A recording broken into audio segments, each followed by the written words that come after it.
Now let's create some users in Active Directory. We've already created some organizational units, and usually we have designed Active Directory and we've thought this through and we know where we want to put our users. And I want to show you something. If I right click up here on the domain and choose new user, it is going to put it just at the root of the domain, and you probably don't want that. I'm going to create a user that belongs in the West organizational unit.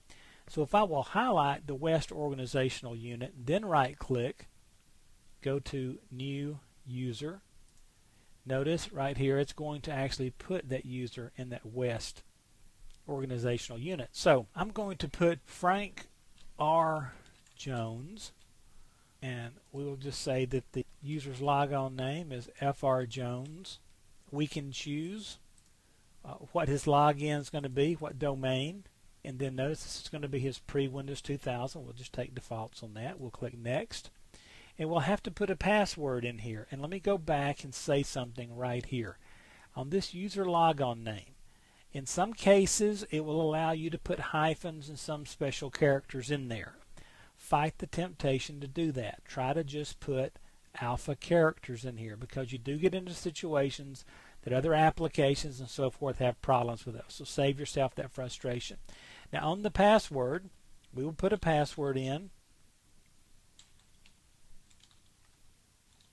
And notice we're going to tell it the user has to change the password at next logon so that they'll have something we don't know.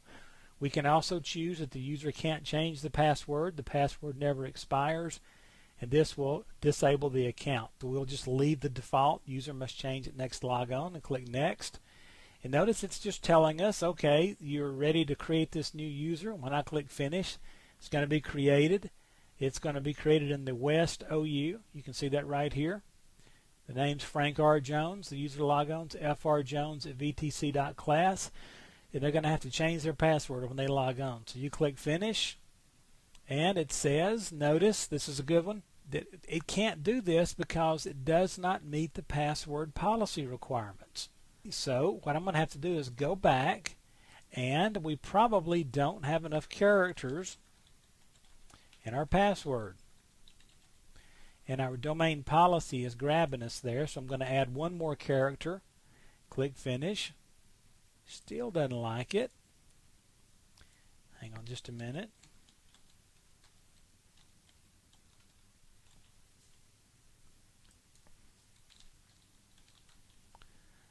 Put a special character in there.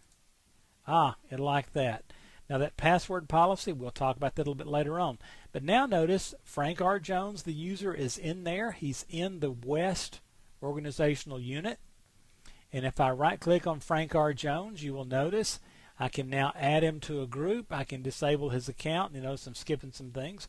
I can reset his password, open a home page, and so forth. If I go to properties, you will notice lots of things that I can do, and we will talk about some of this stuff on a separate video. But for now, I have created a new user, and I've put that user in an organizational unit that I wanted. Again, if I don't like him in this organizational unit, I can come over here, right click Frank, and I can move him.